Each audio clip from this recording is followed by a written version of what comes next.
ഇവിടെ ഇങ്ങനെ ഒരു കുഴി എടുക്കണം. ഇത് എർത്ത് ചെയ്യാൻ വേണ്ടിയിട്ടാണ്. എന്തൊരു ഒരു ശുഷ്കാതി ഇല്ലാത്ത ചെറിയൊരു കുഴി എടുത്താൽ പോരെ അണ്ണാ.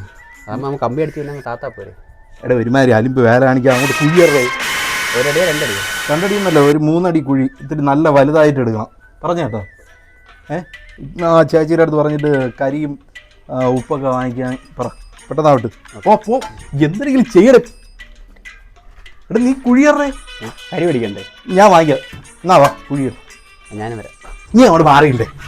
വരണമെങ്കിൽ വാ. ചേച്ചി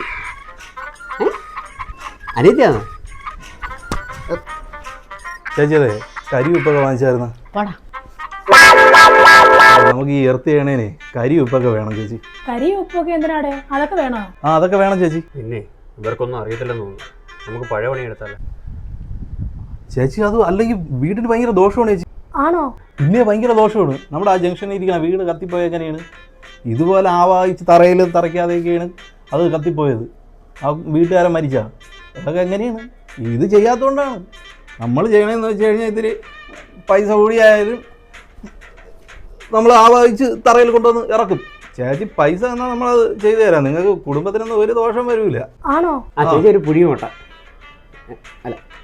അല്ല 2 പുഴുങ്ങിയ മുട്ടയും 1 കിലോ ഏത്തപ്പഴവും. പൈസ എത്രയാണെങ്കിലും സാരമില്ല, ഞാൻ ആ പൈസ അങ്ങ് തന്നേക്കാം. നിങ്ങൾ ആ കർമ്മം കൂടെ ഒന്ന് ചെയ്യും. എടി നീ പെട്ടെന്ന് പോയി 2 മുട്ട എടുത്ത് പുഴുങ്ങാൻ വെക്കുക. നീ വാ വന്ന് കുഴിയെടു.